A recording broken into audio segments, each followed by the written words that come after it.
What they saw was a whole new kind of predator.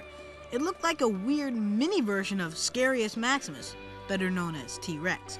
Nothing like it had ever been found before. Which was more than enough reason to celebrate, with some good old-fashioned desert football. Hey, I thought these guys were tired. No better way to work up a big appetite. Dinner is served. A little bit of spice. Working magic in the field. But before they turn in, there's one last chore to do. They have to replenish their water supply at the local well. Good move. They'll need it tomorrow when they're back in the scorching hot desert, hoping that their good luck continues. Now that they made the big find, they can all go home happy now. Not so fast. They still have a few more days and they're gonna make the most of them. Let's check it out.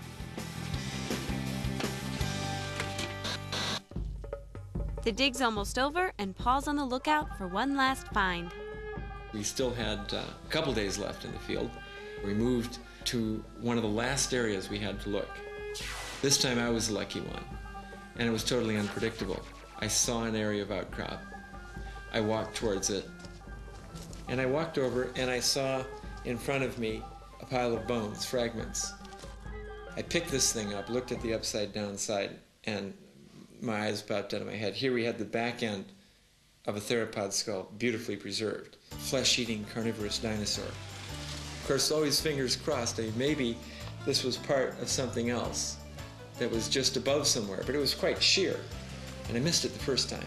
And I circled around again, and that's when I looked up, and I saw on a pillar of rock the rest of the brain case and the skull going into the side of this cliff. And it was a sheer cliff. And it was sort of like a little statue sitting up there. And again, this was too much. I mean, wow, this cheekbone is really huge. So this would be the nose area here? Yeah. Yeah. That's right, this is the left, so it's been put over there. So here's the other nostril right here. Yeah. I'm digging in the nose right now. Look at this. Have you guys seen the teeth? This is incredible. 1, 2, 3. There's a replacing tooth here. 4, 5, 6, 7, 8, 9, 10, 11.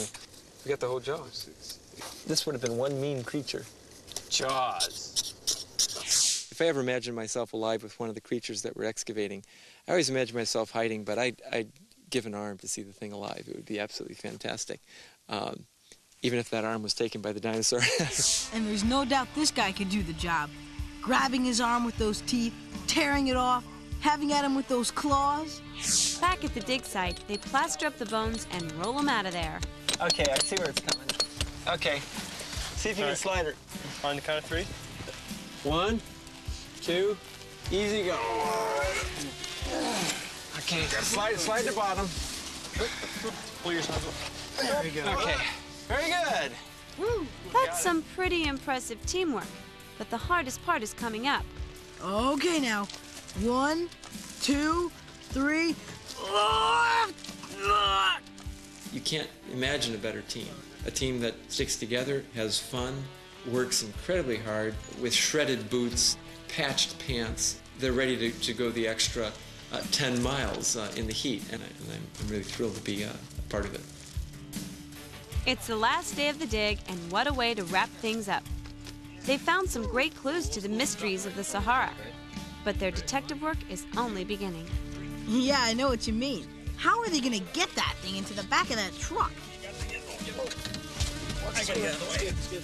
Hey, all right, they did it. I guess it wasn't so tough. Actually, I was talking about getting the fossils back to the lab and trying to figure out just what kind of beast they'd found. Oh, sure, there's all that lab work, but there's something even more important waiting for them back home. And what would that be? Some real food for a change. Really good. I think omelet. Hot chicken wings. Yeah. Juicy steak, some corn on the cob. That'll be good. Some mashed potato. Yeah. Definitely steak and that would be my bet. That would be my guess. Chocolate milkshake with whipped cream. Well, believe it or not, it's finally time to head home. They've got a lot of lab work to do, but at least it'll be air-conditioned. Looks like they made some friends while they were in Africa. Of course they did. They're not exactly your average tourists, but they did get some of the best souvenirs in history. And even after the fossils themselves are in a museum somewhere, Paul and his rock group will always have the memories of their African tour. It's terribly thrilling to pull off these adventures in Africa when you meet the challenge with a young group like this and succeed, it's one of those rare moments in life, and life is short. We're going to be back, I hope, next year, trying to do it again.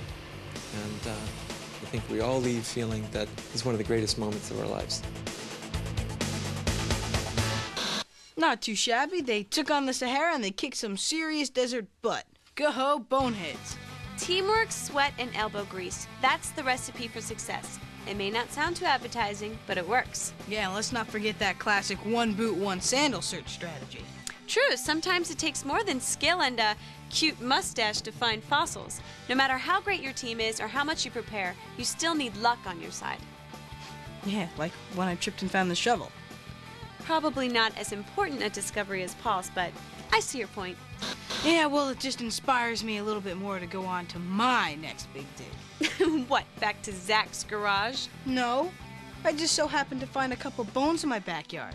Might just poke around a little bit. Sam, don't you think your dog Curly buried those? Maybe, but we won't know that till we take it back to the lab. Come on, Sam, where's your lab? My laboratory, it's in my basement. It's in your basement? Yes. What? What, the washing machine?